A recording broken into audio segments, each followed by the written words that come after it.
Episode 35 of Politically Conscious returns today at noon as Trump flips, now back in Ukraine against Russia. With the big beautiful bill passed, can Republicans hold the House and Senate in the midterms? Elon Musk ditches DOGE and hints at his own political party as he and Trump still are split.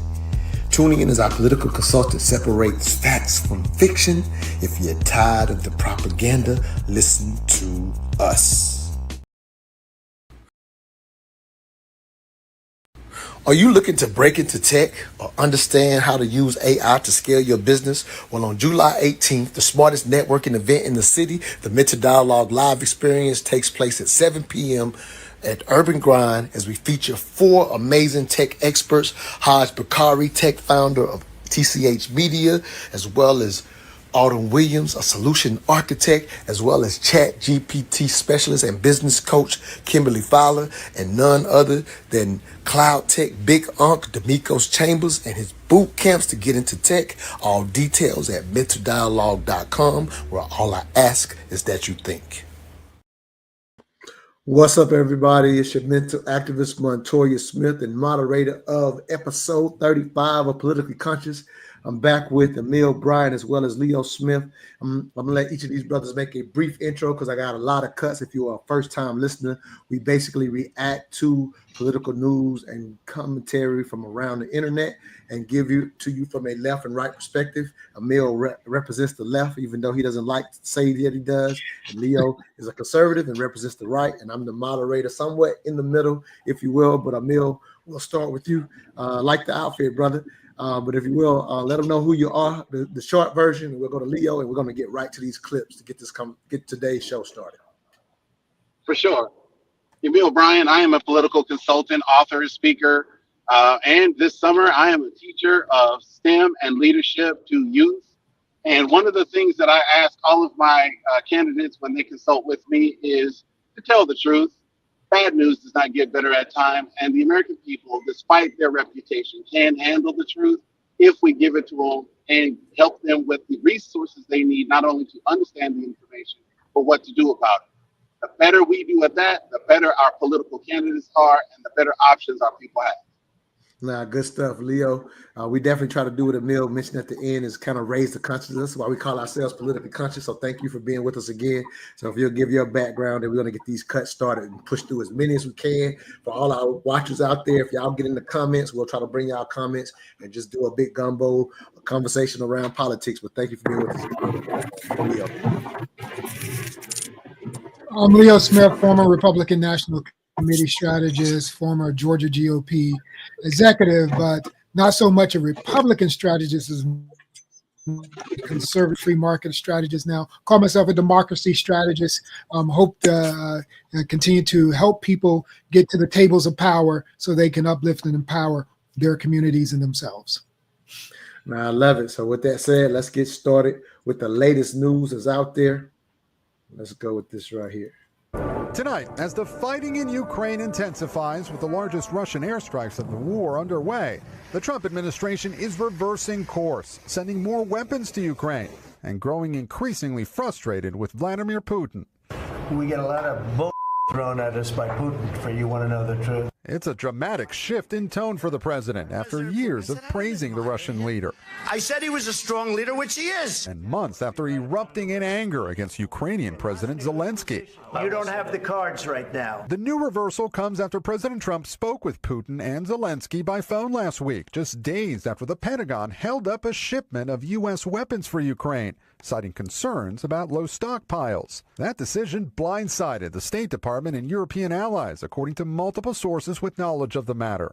It's not clear who ordered the pause. Putin is not treating human beings right. He's killing too many people. So we're sending some defensive weapons to Ukraine, and I've approved that. So who ordered the pause last week? I don't know. What did you tell me?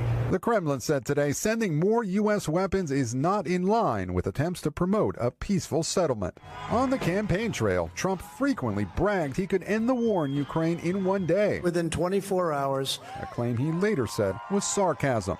Now his patience with Putin appears to be wearing thin. He's very nice all the time, but it turns out to be meaningless.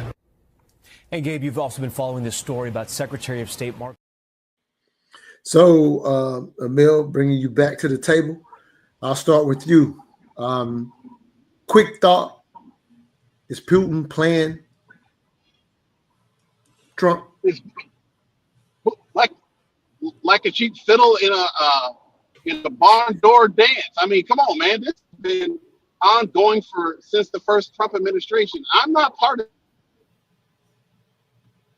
We're losing you. I'm gonna go to Leo, and you try to come back in, brother. So I'm gonna bring you off and see if you can come back in. Awful. Yep. Hello? Bad connection. So come out and come back in. Leo, I'm gonna kind of throw it to you right now as we take a meal off. Your thoughts. That was my first question. This is politics playing on the highest level, right? And so Trump thought he could stop the war very quickly.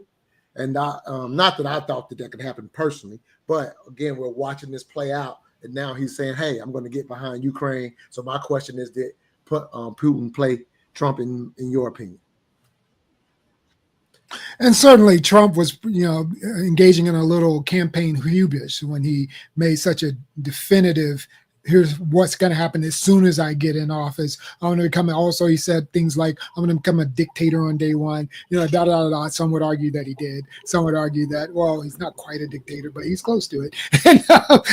So it's depending on how you want to see it. But so this strategy of leveraging and pressuring is just who Trump is, right? He tries to push people into corners. He tries to say, let me be your friend so I don't become your enemy. He tried that with Putin. It didn't work. And so, yes, he clearly is now having to shift strategy. And really, that's a compliment to Trump, because some people don't want to compliment Trump on the idea that he actually can shift, that he is a person who can adjust a particular goal. And actually, he's showing that he can do that. I mean, Democrats are going to message this means that he fails. But when you really look at it, it means that he is responsive to the conditions that exist. And you can't criticize him for all of a sudden giving support to Ukraine when you wanted him to give support to Ukraine. So he's doing what you wanted. No, I think that's something that you have. Again, we talk about how transactional he is, and sometimes people fail to recognize that, and again, think he's a hard line. So I think you're pointing out something very good in that sense. But Emil, I want you to finish your thought. Hopefully, we can get you clearer now. You said he played him like a fiddle in a barn or something like that. I think you were saying, and he kind of cut off. Yeah, he played him like a cheap fiddle at a barn door dance. This is Putin is masterful as a strategist, and he thinks longer term than Trump does. You guys just called out Trump as transactional. He's by definition, if you're transactional, you're not strategic. And that is the problem here. You cannot equivocate when you're fighting Russia in Ukraine. Ukraine has been steady. They know what their goal is. And now we've equivocated. We've said, we might support you, we might not. And to your point, Leo, you're absolutely right. Trump does try to push people into corners and use leverage. But I think he's lost a lot of his strategic lever here, because that equivocation was to Putin's advantage over the last several months. That is a problem. Not to mention, in the cut, he said, I don't know, you tell me, when it was asked who paused the shipment. I've read reports that seem to be credible, and I will always say seem, because I do not report this I don't know the original sources, that Secretary Hegseth made the pause unilaterally, and that was weird to everybody who was observing it, including the State Department and the president himself.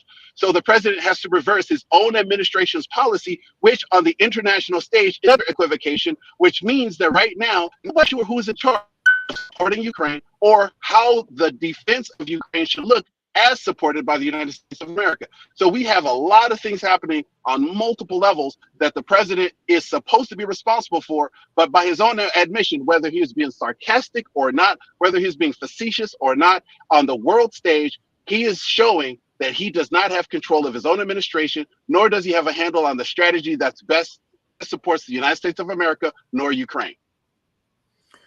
Good stuff from both of you. A couple things I'll highlight, because again, we're going to move through these conversations and not spend too long on them today. But a couple things I will highlight.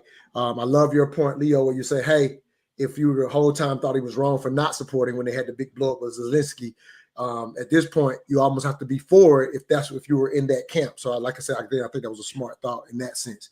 But I will say his MAGA diehards, again, not wanting to be in any additional wars, a lot of them are coming out against this now support for Ukraine. Again, not telling anyone watching how to think, but again, if you were saying that he was wrong for not supporting, to Leo's point, at this point, you have to actually give credit for the fact that he's choosing to now, if that was your position prior to the thing, or if you're doing the everything against Trump thing, then you're just jumping sides based on what he does. So again, we would actually consider being more conscious than that. But let's jump to another cut, if you will.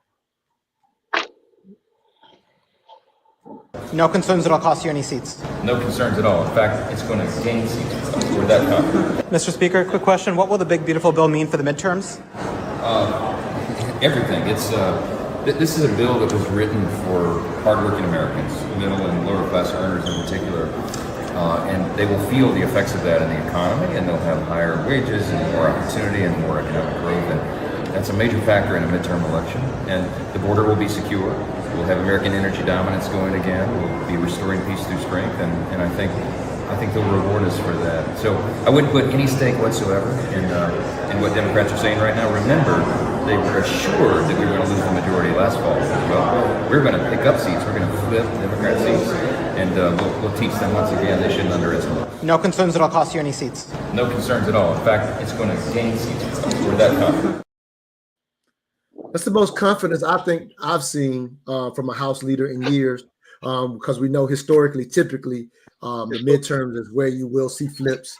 The way I think, from what I can tell, y'all can correct me if I'm wrong. The Republicans have a strong hold in the Senate to a degree where that may not, in a sense, flip to the Democrats, despite what they might say. But the House is definitely supposedly up for grabs, if you will. But you hear the House leader saying, "Hey, we're not concerned." And last week when we had Shelley on the show, he was highlighting the way things were going with the big, beautiful bill. He anticipates something that is unique, that that the Republicans, in a sense, hold House and Senate. And typically what you see after most elections, historically, you will see if the president comes in with the House and the Senate, the midterms as well, you'll see that flip. And then we get kind of that leveraging back and forth with one party kind of controlling the Congress against the president being a different party.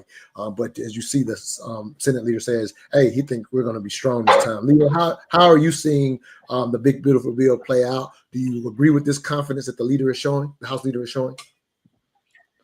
Well, I think there's a pattern developing here, and one is that the pattern is a wait and see pattern that advantages Republicans, because what Democrats are hearkening on is that Trump's strategies and policies, say for instance tariffs, are going to lead to a recession, going to lead to an unstable, market. Actually, it might still pan out to be true, but it isn't panning out to be true. It hasn't had all the negative effects. In the same way, as we talked about previously on this show, many of the things that one might question to be deleterious to the good of the personal economy of Americans, especially Americans who aren't wealthy, those things are actually delayed, like cuts to Medicaid and things like that. Those things are delayed, so Americans aren't going to see those. They're not really going to feel the impact of those things at midterm. So these are things that rhetorically Democrats are going to campaign on, but people aren't going to be feeling it. And as we know, in this entertainment-induced kind of world that we're in now, emotions mean more than facts. And then the last thing that I would say is that we do have required redistricting to happen in Ohio, as well as I think Texas is trying to, or at least the president is trying to make redistricting happen in Texas. But the Ohio redistricting is one to watch, because Ohio, is blue in a lot of ways and purple in other ways. And that's where Republicans actually do have the ability perhaps to gain some seats. You can't make Texas any redder, but you certainly can make Ohio a little redder. And that might be what the speaker is speaking to when he feels confidence. Yeah, but Emil, I know when Shelley highlighted that he thought the way after the big, beautiful bill passed, he was excited, just like the House leader there. And you were highlighting that you thought that maybe based on certain things, that maybe the non-active voters would be the ones that would make them wrong. But as Leo talked about, some things are pushed back. And I've heard that the delay on even the Medicaid stuff like that was intentional so that the midterm possibly could be won. That's one of the political games that I've seen people put out there. Your thoughts, Emil? Again, I know last week you mentioned that you thought there could be some turn. I was curious after Leo kind of gave his thoughts. What are your thoughts, brother? Yeah, no, Leo is spot on in that he is seeing, I think, the short-term implications of the passing of the bill, because it is a big bill that did pass. And just like I'm kind of comparing it to the ACA from about 15, 17 years ago in 2010, 11 timeframe. And the reason why I'm making that comparison is because the Democrats won tactically by getting the bill passed, but strategically, look at where we are today. You can affirm the rise of Trump to the ACA, among other things. The Republicans messaged the death out of that, and I think that's what the Democrats should be doing. ACA, just say ACA. Say what ACA is. Just be clear. I'm sorry. The Affordable Care Act, also known as Obamacare, right? And so because Obamacare was so unpopular with the Republicans, they were able to coalesce around that message, and it galvanized the party. You had the Tea Party. You then had the rise of Trump. You had a bunch of things happen because of that. I see the big ugly bill, the big beautiful bill, in the same light because of that. Because it gives the Democrats something tangible to coalesce around. Now, the Republicans were strategically smart in that they delayed stuff, but here's the problem. Those bills come due. And who's going to be in charge of the Congress when those bills come due? It's a bomb for the Democrats if they win the House and they win the Senate, because that bomb will explode in their faces unless they immediately get something passed that they can get in front of President Trump.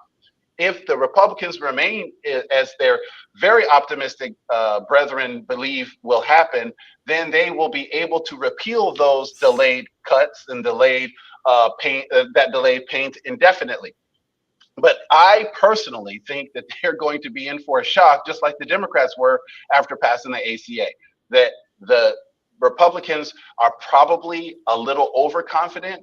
And I think this politically, the big ugly bill, is probably far more politically painful than they give themselves credit, because the only people who like this bill are hardcore Republicans. Even people who are moderately Republican do not like this bill. And I think they're going to find out at the midterms that a lot of people didn't like this bill because they're seeing the effect of it right now as ICE begins its draconian raids across the nation, including doing things that we've never seen done in American history since at least the end of the Civil War. Yeah, I think I'm living in a different world. I think moderate Republicans are very happy about this bill. Again, that's just the world I'm seeing. And obviously I respect, Emil, the world that you're seeing. I'm just telling you what I think I'm seeing in the real world. You know, again, not making an opinion. I'm just telling you what I think I'm seeing. But speaking of Medicaid, which I told you last week was still a big concern of mine, I wanted to play this cut with reference specifically to Medicaid because, again, Trump did run on Medicaid wouldn't be touched. And you explained last week how it ended up being touched, even though that wasn't necessarily the way, it wasn't directly touched. So he was able to stay consistent in that he did not directly cut Medicaid in the way that he campaigned, but you explained the way the bill was done, there are cuts to Medicaid. And so this brother right here wanted to point this out. This brother I follow all the time, Discourse, his page, and he had this to say. A community hospital in Curtis, Nebraska is closing its doors because of the uncertainty coming from Trump's cuts to Medicaid that just passed in his big, beautiful bill. When hospitals close, people die. We know this from the data. And I'm saddened for the children and the parents of those children that are going to suffer now. And some might even die by not having proximity to a hospital in their community. And I'm also consciously aware that this area in Nebraska voted for that president by over 74 percentage points. I know it's uncomfortable intellectual consistency, part 4 in my series, but stay in it because it's important. Yes, this bill that cuts Medicaid and is closing hospitals was widely unpopular, even among the Republicans in this area. But Donald Trump wasn't that unpopular, which is weird because Donald Trump told us that he was going to do exactly what he ended up doing. This is where the importance of our vote comes into play. Oh, so you're just going to blame the parents of these children? Stop right there. This isn't blame. This is accountability. Democracy without accountability is theater, not governance. Blame requires a target, but accountability requires a backbone. Selective accountability undermines democracy if we're intent on telling people that their vote counts. If we want to keep doing that every year, every election, tell people that their vote counts, but then we don't hold them to the consequences of their vote, we create a contradiction that undermines public trust in our democratic systems. That's no good. Did Trump and Republicans in Congress just push through the biggest cuts to people's health care through Medicaid in United States history? Yes. But did he tell us he was going to do that? He did.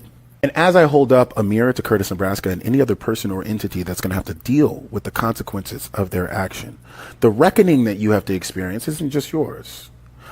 Call to action.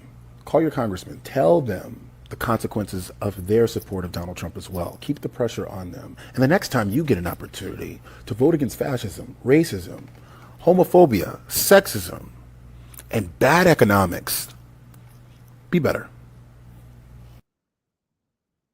I know you said it froze. I hope you heard the most of it because I want you to have you respond to this one first, Emil. Again, I know when Shelley was on last week, he kind of threw out, he didn't get to stay on with us long, but he threw out when it came to the cut to Medicaid, he was of the belief that it still was going to be the people that were abusive. And I'm thinking to myself, the numbers are way too high. And I think this example that Doss Discourse highlights in Nebraska is a reality for a lot of people. And I've constantly seen individuals very concerned about what's going to happen with Medicaid. Even just having to sign up every 6 months aspect alone is going to create problems even for those who absolutely deserve it, in my opinion. And so definitely wanted to hear your thoughts. If you heard, I hope you heard most. I know you said it froze, so I hope you heard most of what I had to say. I heard, 80 and 90% of it. And the thing that he highlights is it's a specific hospital, and I think it was Nebraska that he said, and that is a symptom of a larger cascading problem that must be addressed. Rural communities do not have healthcare access the way they should. They've already been starved of healthcare access for the last probably 40 or 50 years since the early 80s at minimum. But there's more to it than that. These are just one of the downstream repercussions. The fact is that these onerous responsibilities put onto the person who's taking Medicaid, not because they are doing something wrong, but because they're perceived as poor. This is a hate the poor problem that people don't understand. And I'm not willing to equivocate on the language here because it's not about liberal or progressive or Republican or Democrat. Poor people in America are getting shafted by this bill, and that's the bottom line. And the reason why they're getting shafted is because somebody needs a tax cut that's making more money than them. And that's going to affect large swaths of the community, especially in rural America, not to mention in inner city America. There's going to be Black and brown people who are significantly affected by these cuts. And that's the thing that I think he was highlighting, that this downstream effect is going to have significant repercussions on the human lives of people, not just dollars and cents, not just budgets, not just balancing budgets, but actual human lives are going to be impacted because hospitals are going to close, access to medical care is going to be limited, and people are going to have a harder time doing the things that they were able to do. And to your point, Montoya, lots of people are on Medicaid legally, and there are a few who are either not or who are supported by states. Punishing the states for being more humane is a problem because it's saying dollars are above human lives. And the problem is that the bathwater and the baby are getting thrown out at the same time. You want to cut the people who are perhaps illegal immigrants getting health care, but you're also going to affect American citizens who are getting health care. Now you've got a problem. If you're not surgical with this, and we've talked about using a blunt instrument versus a scalpel, you will see American citizens harmed by these cuts. So, Leo, let me say this real quick before you respond. Again, I respect Doss Discourse a lot because he's kind of he's more of a data hog than myself. I consider myself somewhat of a data hog, and the Mills probably more so than myself as well. So I think in my opinion, I think he presents, obviously we all have a natural bias to a degree, but we talked about this last week on the show for anybody when we talk about hospitals closing. That's not, in my opinion, especially in the rural area specifically. So I want to explain that once again, because we mentioned this briefly on last week's show, again, just to raise people's conscious level. That, to me, is not a hyperbole from politics, just based on a lot of the rural locations in those hospitals. If you look at their profits and their revenue, 34 or 40% is relying on Medicaid. It's similar to going to a high school where I used to recruit for the academy or whatever, and we would judge schools based on how many kids were on free lunch or reduced lunch, right? So just to apply that same analogy to a hospital, when you have a rural hospital that currently, as we speak, before the bill passed, is 30 to 40% relying on Medicaid, and you make these kind of cuts when people are saying they're closing, I don't think that's a hyperbole, because if I had a business where I lost 30% of my income, I'm probably out of business the first year, but definitely by the second year. So that is a reality that, to your point, will be delayed because of when these things take effect. But that's the part where people don't realize it's going to affect us. And so regardless of whether it was a direct cut based on Trump saying I would not touch Medicaid, we actually have, and I think that's a area where we've let politics trick us into thinking we're just getting immigrants off. That's my personal opinion. Your thoughts, Leo? Here's how the Republicans are going to place it. They're going to say, we're going to starve the corruption, calling the corruption undocumented and illegal immigration use of medical services in rural America and all of America. They're going to push it as this is a problem, as Trump says, that requires all Americans to experience a little short-term pain for long-term gain. It's tantamount to the guy who has the nice basketball who comes to the neighborhood basketball court. But when he gets to the basketball court, all kinds of other people start fighting over the basketball. And he says, my ball is too nice and I'm going to lose my ball, so I'm going to go back home. Okay? And he throws an old beat up basketball on the court so that people cannot kill him, because he's like, I need to preserve my basketball. The conservative argument here is that we need to preserve a level of health care for American citizens, and that's at risk if we don't take our basketball and kind of fix this thing before we reinsert. Now, how do I assert that that is what's happening? Because Lisa Murkowski, Alaska governor, other governors have carved out, Republican governors have carved out Medicaid and services to the poor, SNAP benefits, etc. That's going to be focused entirely on American citizens that are native-born American citizens, right? Whose parents were American citizens. I think it's true that most of this pain is going to be felt by some naturalized, but mostly citizens who have an undocumented status, or people who have an undocumented status in America. I think the Republicans are actually holding true to that strategy because, in fact, the real problem with hospitals existed before Trump. Okay, they were not financed properly. They were struggling. You know, our governor in the state of Georgia has been working on. And let's not forget, under Joe Biden, the Atlanta Medical Center in Atlanta, that closed. Okay, so this is an urban problem as well, with poor areas not having enough financial support. So the argument is, if corporations aren't thriving and therefore able to give people health insurance, et cetera, from the private sector, then you can't afford hospitals. This is a horrible conundrum to find ourselves in, and conservatives are trying to figure out a way to solve it. Hey, again, thank you for both your perspectives. You mentioned this issue briefly already, so I want to play this cut still along those lines, and I'm basically going to ask both of you what's real and what's not real here. Here's our California Governor Gavin Newsom. Definitely, as we keep predicting, and not hard to predict, he will be running for president more likely on the next time. So I don't know if he's in the news with propaganda or not. So Leo, I'll let you respond to this one next. What's the message in terms of just where we stand as a democracy in this moment? Well, I saw what Governor Abbott did today. Yeah, announcing a special session that will include redistricting. Seizing power even after these guys they're not fucking around, man. They're playing by a totally different set of rules. And here I am in California trying to raise the bar of sort of bipartisanship. Years and years ago, we did independent redistricting in a state that I assure you, with 2/3 majorities in the legislature, could gerrymander like no other state. And we've been playing fair. But I saw what he just did today. Made me question that entire program. I mean, these guys are going to do everything in their power to maintain their power. So your question was a specific question. If we don't take back the House of Representatives, I don't want to be alarmist. I don't want to say game over.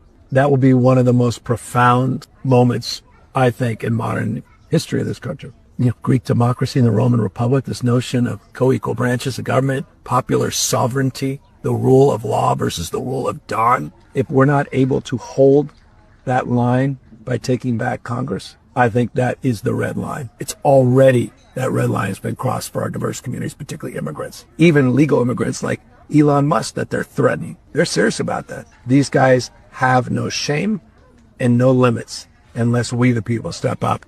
And next year is a date with destiny, man.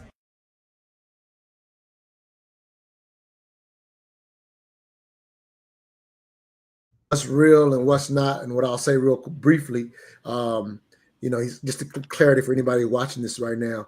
He's talking about Governor Abbott choosing to do a special session as the floods are happening in Texas. I personally, I'll say this to anybody watching, I really hate anytime natural disasters are politicized the way that they are, period. Like, I typically stay away from it. But I wanted to find out, again, what's real and what's not. So I will ask the experts. Leo, what's real and what's propaganda in that conversation? Well, I'll tell you, that was mostly propaganda. It is not true that Governor Abbott has decided to hold a special session. What is true is Donald Trump has been pressuring him to hold a special session for months before the flood. So that's the truth. It's not in response to the flood. It's not making use of the flood. I mentioned Ohio earlier. Why? Because really it doesn't advantage Texans to actually do redistricting. Actually, it would probably advantage, this is where Gavin Newsom is mostly propaganda, and he's pretty, but what else? I don't know. I mean, you're going to ask me to listen to a guy who manages a state that's 80% blue. I mean, that's sort of like saying I want the guy who's, had a good offense against no defense, right? I don't know that he's really good. I don't know that Gavin Newsom's good. He's got one of the most partisan states in the whole history of the Americas. And so I can't take a guy like that and take him seriously. He wants to be president, He's all propaganda. Emil, your thoughts. And again, that's what we're here for, to weed through the propaganda. What you see, Emil? So in the Washington Examiner, which is a far-right leaning newspaper, they quoted one Texas Republican lawmaker from Politico who said this is a political play fraught with tons of landmines that the Texas legislature and governor would never do but for requests from the outside. Look, I'm not a big fan of Gavin Newsom in any context other than he's speaking out. Now, I want every politician to speak out, but I also want them to speak the truth. That the problem is that when we're so used to lies and propaganda intertwined with reality, we don't know what to believe. And this is where it gets really sticky, because Leo's right.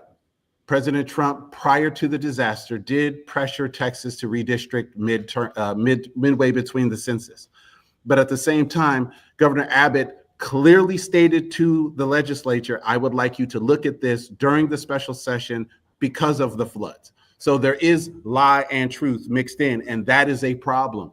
What you're seeing, though, is, as you've heard many times from both sides of this political spectrum, never waste a crisis, right? And that's what's happening right now. This crisis is not being wasted. People are jumping all over it. To your point, Montoya, it is being highly politicized, and the challenge in its politicization is that the human lives are being completely forgotten. And at this point, people are looking at the human cost of these tragedies, these cuts, as if they are collateral damage. They are not. They are families. They are histories. They are children. They are people who are hurting. And what politicians are supposed to do in times like this is be the voice of reason and comfort for those families. I don't care where they come from. But you're not seeing that. You're seeing everybody seize opportunity after opportunity. And what's missing in all of this propaganda is what's happening to the families. Why did this happen? There is a liaison at the National Weather Service that interfaced with the local officials. That liaison was let go by DOGE, and that liaison was critical to the communication. Let me jump in on this. If all you of don't those mind, things are lost. Yeah, let me jump in on this. Let me jump on this. And this is just again, if we're raising the consciousness of those who are watching, I would highly recommend going forward, as much as we've become so bipartisan in our politics, especially in the media. So to really Emil's and Leo's point, my warning would be to anybody watching, when there's a natural disaster, historically, we would see the parties kind of come together on a natural on a natural disaster. They wouldn't necessarily look to politicize it the way that we see now. Because that has become the norm, I would highly recommend, if you're going to raise your consciousness level, which again, you don't have to do what I do, but that's the time to not pay attention. I'm just being honest, because we've gotten to that point. The last 4 to 5 disasters have been so politicized. They didn't bring us together like they always have done in the past. That's usually when you would see less partisanship, is during the natural disaster. So what I will tell y'all, whether you believe, if you listen to the politics, you're not going to believe what I'm about to say. But here's the reality. When there's a natural disaster, for the most part, our government is doing the best job they can for those people. I'm talking about just in general. That is still the case, despite what you're hearing in the media. That's the conscious level that I would bring to you. And so, again, it doesn't mean every individual did everything right. I'm not there saying that.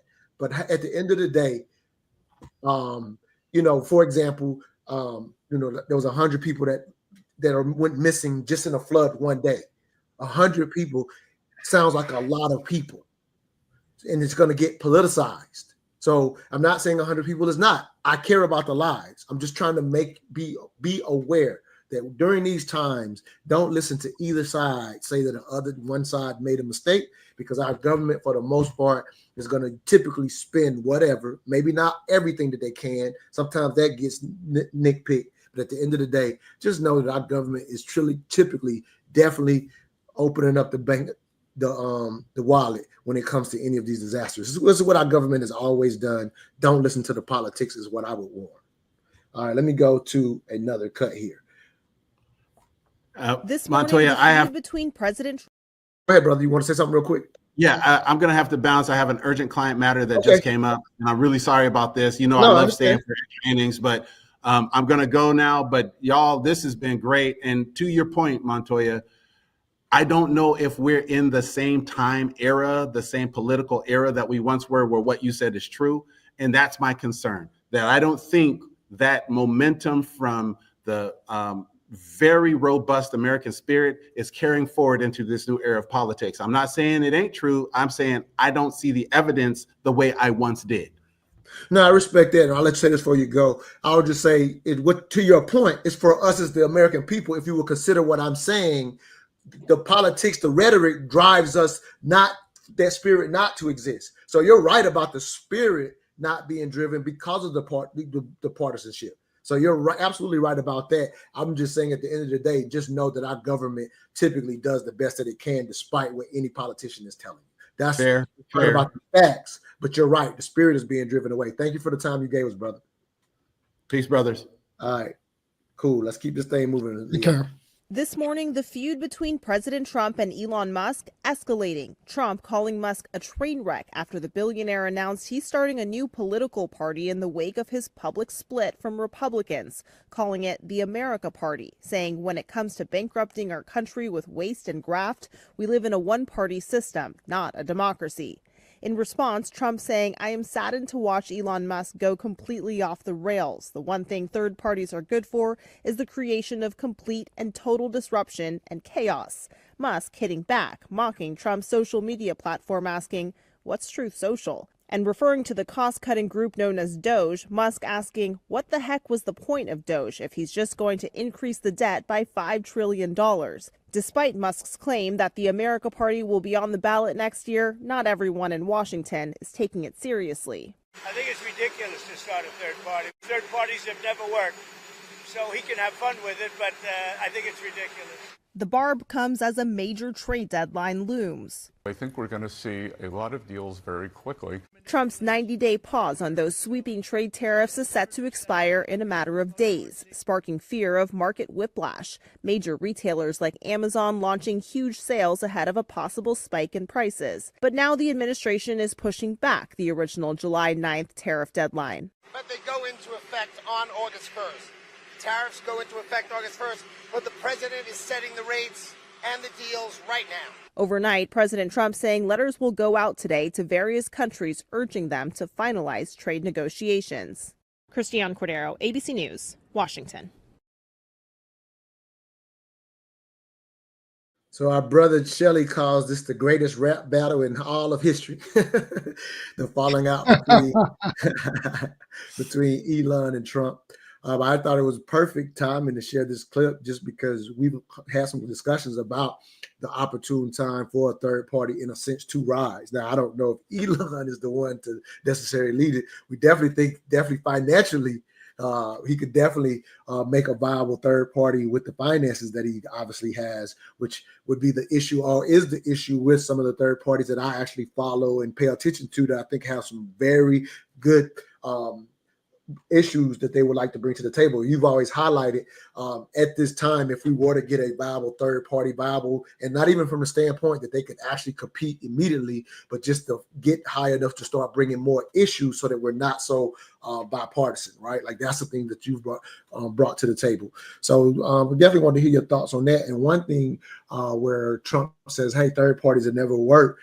He's part of a party where a third party did come to the table and become part of our country. Now, obviously, things are different. Everything's are kind of fit in place now. But the Republicans were a viable third party that, in a sense, took out the Whigs and became the second party now that we talk about. So you can't say that third parties never worked, not in the history of the country, when they have worked in this country. And I've always, as an independent, would love to see the opportunity for a third party to, at least, as you always say, get more issues on the table. And now you can have more robust conversations. And the two-party candidates, or the two powerful parties, Democrats and Republican, they can't just rely on their talking points if a third party is just in the mix to bring these other issues. Go ahead, brother. Now, in the last presidential cycle, we had the creation of something called the Ford Party. And I was involved in some high-level conversations with some of his founders and leaders on what that meant and whether or not they could come up with a viable candidate. They did not.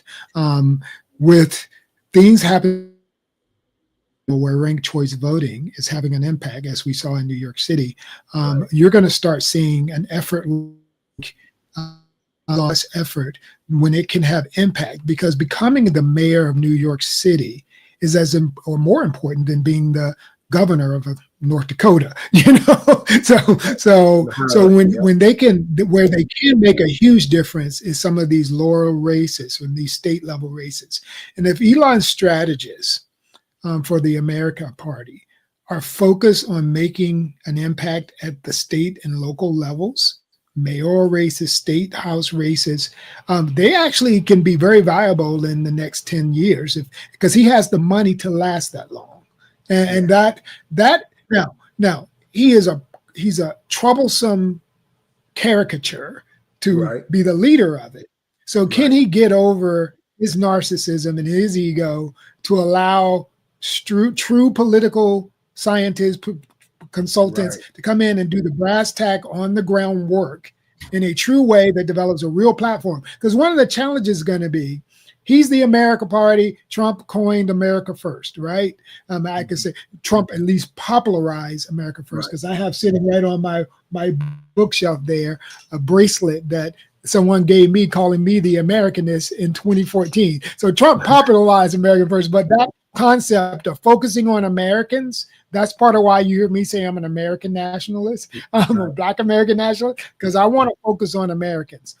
Elon doesn't really have a platform yet other than America. Now, when he develops that, and he has both AI and money for AI and the money to hire strong strategists to do it, this could be a very impactful party, even if it doesn't end up with a presidential candidate. No, absolutely. And I love how you kind of pointed that out. For example, as a longtime independent, there specifically for the African American community, those who've advocated in a sense that we not be tied to a party. I'm a person who advocates for that, for example, and to try to bring, if you will, forward a quote unquote Black agenda. Like we always hear that time right around election time for the presidential, but for the different organizations that I've kind of navigated through over the past 20 years, my biggest concern personally, just to kind of bring what you said to the table, is that they were going too big. They were too focused on national in reference to what would be most effective for our community. And I'm saying, look, we got these different cities where we're just by nature of whether it's redlining or the fact that we've never moved, like we have these communities where we just by the numbers, in a sense, as African Americans, we have the numbers. So I thought it would be very important, and you're not really understanding politics if you're not starting local. So you could make more noise. If you're not, and that's brilliant stuff, Montoya. And I want to ask people who say like things like Black agenda, right? What do you mean by that? And if you're committed to a Black agenda, would you choose the former mayor or the current mayor of New York City, or would you choose Mondami? If Black agenda is your focus. See, if you're going to start rapping about Black agenda and then you say global issue is more important than some other issues, I'm not real sure that people who spit out Black agenda even are truly committed to Black people, as in Black Americans, descendants of slaves. No, I respect that. I know from what happens, again, just based on like, it's very simple. Here's something I've always said. I don't want to take over the show with this, but I've always said part of the strategy for being independent is instead of being tied to any party, if you're wherever we live, again, because we have cities where we've been, highly numbered, the Jackson states, the Jackson, Mississippi areas, the Atlantas, like there are certain cities. And I'm just saying going, whichever party is in power as an independent, let's get into that party and set the agenda that's necessary for what we say we need in our communities. And so while people will rail against us in a sense being stuck with the Democrats, I'm talking about just generally speaking, since that's where we majority vote. And I'm saying the actual thing that would work is go with the party that's already in power in whatever state. And because you have the numbers locally, you can influence local politics.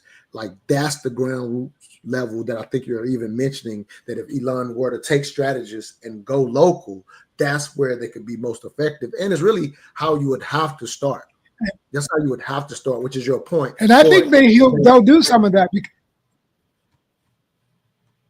Go ahead, brother. Yeah. So think about this. And I'm probably lagging myself. I'm still trying out a new streaming service. You're back good. Think about this. Georgia with 32% African-American population, right? Atlanta with a high percent population of African-American. Georgia's Senate, U.S. Senate majority are two progressive Democrats, one Black and one Jewish. But do they have a Black agenda? Are they operating it in the urban Black centers that have local control, meaning Atlanta, Augusta, Savannah, Valdosta? There are a lot of cities in Georgia that have Black control. How much is Warnock and Ossoff doing to develop a localized, on-the-ground Black agenda? See, we got to do better than talking about it. We got to build an actual platform and manifest its policy in a way that proves that your ideas work. If you're on that side of the aisle, see, that's why I'm like you. I'm saying we need to put pressure on Warnock and Ossoff. The way to put pressure on them is exactly what you're saying. I'm not to you just because you got a D to your name. I'm going to be loyal to helping the community I claim I'm committed to. And if that means that I can leverage Elon's party to put pressure on you with other candidates, young people, new ideas who are not committed to D or R, but committed to helping Black folk. If Elon can do that, and I think he is egotistical enough to do it, that can make a big difference for Black people. And what I always say, again, regardless of his motivations. No, absolutely. And I'll say this. I know, again, this may be too personal, but we are like, I grew up and survived Reaganomics. I'm talking about in my rural town. So once I survive that, I'll vote your ass out and live with the consequences for the next 2 or 4 years based on your thing. But I have to vote you out to prove that you have to do something for me. If I'm not willing to vote you out, you will just tell me what I want to hear and never give me anything. So that's kind of my personal take on that. I got Kenny77. Let me say what he responded to your question about whether they have Black agendas or not, specifically in New York. He said it's not always about color or specified hold on, I'm sorry. I want to show his other comment first. All right, he says, I agree with Leo, but not the same. Modini would be aligned with the Black agenda, in my opinion, which is basically social and economic advancement. Anyone who is working for that is for Black advance, in his opinion. So that was his response to, your question. Let me see. He had one more other comment as well. Let me throw it up there. He said, it's not always about color or specified as Black. Our issues are nearly 20% poverty. If you fix that, it's going to help us. What policy lead to better economic opportunity for the lower and middle class? Yeah, I don't disagree with that, James, in a sense. But where I still would challenge, not even challenge you specifically, James, what I would challenge you is what I hear Leo saying is, if you actually go look at the policies, using Georgia as an example, or even Ossoff and Warnock doing that part. That's what I think I hear Leo saying through that. Like if we actually watch the policies. I love his question. Right. But yeah, great.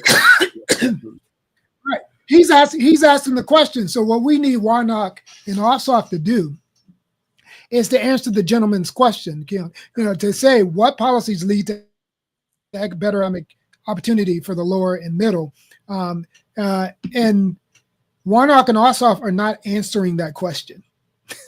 Yeah, and that's when we know we're getting played, typically, when that's happening. All right, let's keep this thing moving.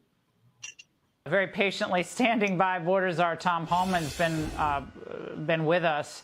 And Tom, I know you're not talking about what the president talked about, but there was so much news today. Violence on the left coming this time against Border Patrol and ICE agents over the last few days. Your reaction to what we've seen, it's inevitable in my view, but your reaction tonight to what could have been a lot worse. I've been warning about this for 2 months. I think the last time I did your show, Laura, we talked about it. I also talked about it in the Hannity show, that I've been around a long time. I said if the rhetoric didn't decrease significantly, it's going to end up with loss of life.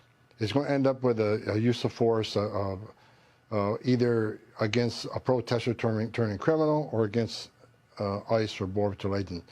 Someone's going to be seriously injured, if not killed. And of course, the media attacked me. Fear-monger Homan. He's threatening that someone's going to die.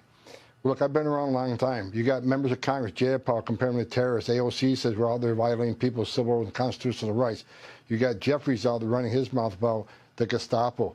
And it just the ramped up rhetoric is going to cause a situation where someone loses their life. We saw that today. I was hoping I'd be wrong, but I wasn't. And I'll tell you something else. It's not the end.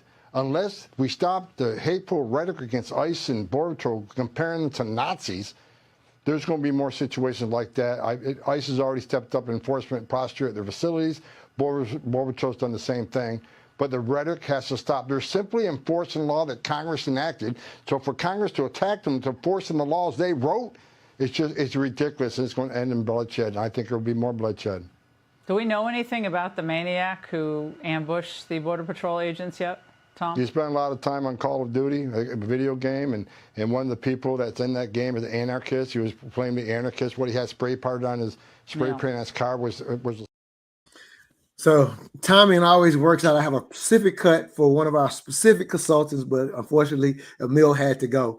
To give you some backdrop, Leo, he was highlighting that some of the ICE situation with the ICE agents being masked and necessarily not identify the dangers of that. And so one of our watchers actually sent that to me, who's actually, in our government, from a police standpoint, was highlighting this very thing that he's putting out in that thing and in that cut, which is being aware of the consistent political rhetoric that it could lead to this scenario. So it's like you have to be aware. And what I'll say is, and what I've consistently said is, and I wish Emil was here because this is what I would challenge him with, is not that the one-offs or the bad a mistake here where somebody who may be an American citizen is actually getting caught up in a situation, but the one-offs are being overused as the norm. That's the rhetoric is had in such a way, in such a manner, that we just saw this situation where ICE got attacked because of this type of rhetoric. And so we always talk about raising political rhetoric and just sticking strictly with narratives and propaganda, what it puts at risk. And I think it does put the border patrol at risk, just as this situation did. So your thoughts?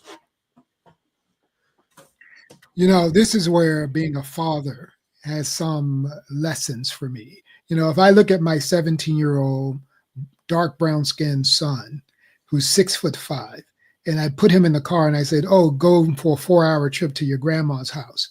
And I said, now, if the police stop you, I want you to make sure you're complying. I want you to turn on your phone so it's being recorded. And, you know, and if you need to make a phone call, have an opportunity, call your daddy or this number and da-da-da-da-da. I'm telling my son how to operate, right? To save the fight for a different place. In no way, even if my son in his future, he wants to protest, he would protest civically and legally. But when a law exists, he does not go to the police station to attack the police station because he doesn't like what the police stand for. Well, this is what, as American citizens, we got to get real. Now, there's a difference. Someone's going to bring up, and then maybe that quote you were pulling from that you wanted to share with Emil was, you know, they're going to say, well, the police are actually causing the disruption. ICE is causing the disruption. Well, in this case, the person went to the ICE facility. So ICE is not legally or able to hold anybody at an ICE detention center that's a legal American citizen. So let's just be real here. So you can't defend a person who goes and actually literally attacks. You can defend them, but you're not right to defend them if they're actually literally attacking. I don't even think. Let me jump in real quick, Leo. I don't know that. Like, I'm again, Emil's not here, but I don't think Emil would defend him. However, you have to take ownership of that. The rhetoric leads to this guy. Like, that's the type of rhetoric that, just like you said, the talk that you have to have with your son. We know that exists because of propagandized rhetoric about a tall black man being dangerous. That comes from rhetoric. That's the reason you're still having to talk. And, so, and let me just say this. Let me be clear about this. So a white person who is progressive left, who just want to say kill the pigs, right? A young white liberal progressive left wants to say kill the pigs. I wouldn't let them advise my son. They're going to get my son killed. Exactly. Okay, because they can't relate to the danger, and they are thinking about their white privilege and their access to support services that my son may not have immediately available to him, except for his class difference. Okay, so that's my point. And so a responsible politician. So I think it's right that Tom Homan is calling out Jeffries, because a responsible politician is going to advise the progressive left, who is against what ICE is doing, who's against the law that's been set up by Congress, right? If they're against it, then you need to be actually talking to Hakeem Jeffries, Warnock, Ossoff in a peaceful, civil way to make them fight harder for you before stuff gets to this point. No, absolutely. And again, I think this is our responsibility if we're going to call ourselves politically conscious, right? Again, and thank you to to our watcher that sent that to say, hey, it's not, don't take one example or a bad example and highlight that as if that's the norm. And again, my friend even pointed out that because of the laws, to your point, even when some are detained, they're actually finding out that they're actually legal to be here, and the person themselves doesn't know it. So again, because of the laws, they're actually obtaining some people, going through the process and actually saying you're legal. The person finds out from the detention. Like, this is again, it's not about a right or wrong. Right. We're talking about the accountability of the rhetoric and what it means in our politically conscious world. So if we're going to be politically conscious, again, I hate that I'm able to have Emil here. I don't want to steal too much of your time.